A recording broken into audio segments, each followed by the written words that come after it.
이건 전문가가 아닌 그 누가 봐도 정말 엉망인 상황이었죠. 이분은 어디 가서 인테리어 한다는 말씀을 하시면 안 될 정도. 안녕하세요 여러분, 김정현입니다. 간혹 유튜브나 인터넷을 보면 인테리어 마감을 한 사진을 올려놓고 이게 부실 시공인지 아닌지 봐달라고 하시는 분들이 계셨어요. 제가 볼 때 실제로 부실 시공이었던 경우도 있지만 그렇지 않은 걸 부실 시공이라고 우기시는 분들도 계신 것 같았어요. 회사와 고객이 서로 부실이냐 아니냐를 놓고 갈등하는 경우가 종종 있어요. 오늘은 이런 것에 대해서 말씀을 좀 나눠보려고 합니다. 영상 보시기 전에 좋아요하고 구독 많이 눌러주시면 좋겠습니다. 애견샵에 인테리어 상담을 갔던 적이 있어요. 가까운 지인에게 간단하게 공사할 거라서 소개를 받아 작업을 했다고 하셨는데, 상황을 살펴보니까 인테리어에 대해서 잘 모르시는 분이 작업하지 않았나 싶을 정도였어요. 공사 순서를 몰라서 벽 속에 숨겨져야 할 전선들이 다 바깥에 나와 있었고, 목문을 설치하는데 이것도 안 해보신 분이 한 것 같은 느낌으로 문 자체나 문틀들이 누더기가 돼 있었어요. 이건 전문가가 아닌 그 누가 봐도 정말 엉망인 상황이었죠. 이분은 어디 가서 인테리어 한다는 말씀을 하시면 안 될 정도 싸고 좋게 해준다라고 해서 작업을 했는데, 이렇게 됐다고 고객께서 하소연을 하셨고, 더 황당했던 건 정상적인 작업인데 왜 그러느냐, 이거 다시 수정하려면 비용 더 줘야 된다라고 하시더래요. 전형적으로 인테리어 회사가 욕을 먹는 경우가 아닌가 싶어요. 그리고 제가 운영하고 있는 네이버 카페에 인테리어 회사를 운영하시는 대표님께서 본인이 시공한 사진을 올려놓고 이게 부실인지 아닌지 봐달라고 하셨던 경우가 계세요. 사실 이렇게 사진을 올렸다는 건 굉장히 본인이 억울하게 느꼈기 때문에 올리신 건데, 사진을 살펴보니까 제가 볼 때는 인테리어 일을 하면서 얼마든지 용인될 수 있는 범위 안에 있는 작업들이었는데, 고객께서 너무 깐깐하게 보고 다 고쳐내라 라고 하신다면서 억울해 하시더라고요. 참 어렵죠. 인테리어는 기계가 아니라 사람이 하는 일이라서 100% 완전 무결할 수가 없어요. 예를 들어서 실리콘 마감 작업을 하는데, 실리콘 마감 작업은 코너의 위치나 모서리의 위치 또 작업 여건에 따라서 어느 정도 오차가 있을 수 있어요. 그런데 이런 걸 0.1mm의 오차도 용인하지 않으셨던 분도 저는 겪어봤고요.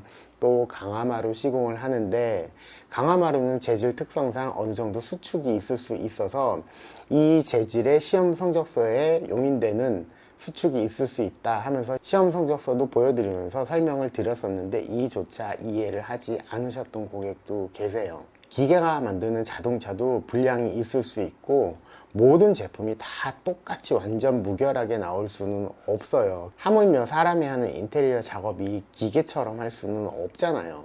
암묵적으로 용인하는 수준에서 서로 만족할 수 있어야 되는데, 이 암묵적으로 용인하는 수준이라는 게 굉장히 주관적이라서 어느 정도가 과연 암묵적으로 용인할 수 있는 수준인지가 궁금하죠.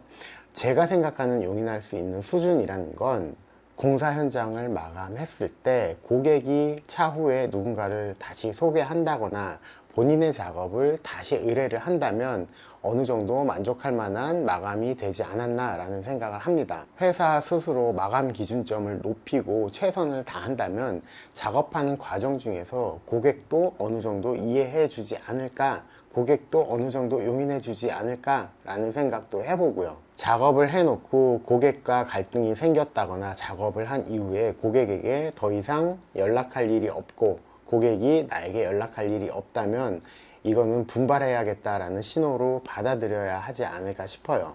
처음 말씀드린 애견샵의 경우는 나는 어디 가서 인테리어 하는 사람이라고 말씀하시면 안 되는 분이셨는데, 나는 인테리어 하는 사람이라고 떳떳하게 말할 수 있으려면 내가 작업한 현장을 그 누구에게라도 자랑할 수 있어야 되고, 이렇게 자랑을 할 수 있으려면 어느 정도의 마감 수준이 뒷받침돼야 하는 거죠.